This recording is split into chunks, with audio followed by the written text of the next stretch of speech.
All right. Well, it's an honor to have you here. Let's just start like this. You didn't really have to be Nostradamus to realize that we weren't going to get this SAVE Act in place prior to the election here. And now Speaker Johnson has dropped it like a hot potato. Are we going to get this continuing resolution? Are we going to vote for funding the government, or are we shutting the government down? What's your take? I don't believe we should ever fund the government with a continuing resolution or an omnibus spending bill. It is an insane dynamic to suggest that you have to take one up or down vote on the funding of the entire government all at once. In state legislators, even in the frickin' local Rotary Club, there is line item review of the budget.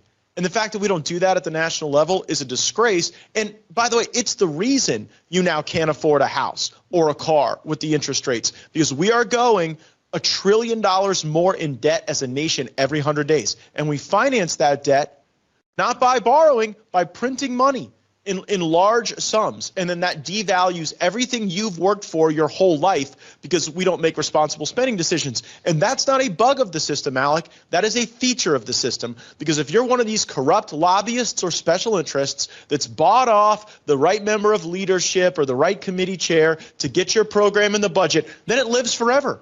It is the definition of eternal life. So we did, frankly, at knife point, we did single subject spending bills earlier this Congress on a large swath of the federal budget. And we've abandoned that work along with the SAVE Act. Embedded into the single subject spending bills we had was really the Secure the Border Act that would have made the asylum reforms, that would have applied Title 42 to all of these migrants coming over with drugs and diseases in a lot of cases.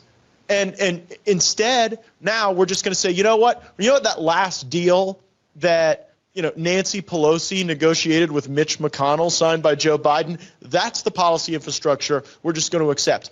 It will lead to the demise of this country if we do this, and I'm not going to be a part of it. I'm voting against it, and if we wanted to, we could have moved our single subject spending bills and then just done a continuing resolution for the remainder that was not achieved. But instead, we're embracing the very system that I think has crushed Americans at the grocery store, at the gas station, and when they make their monthly budgets.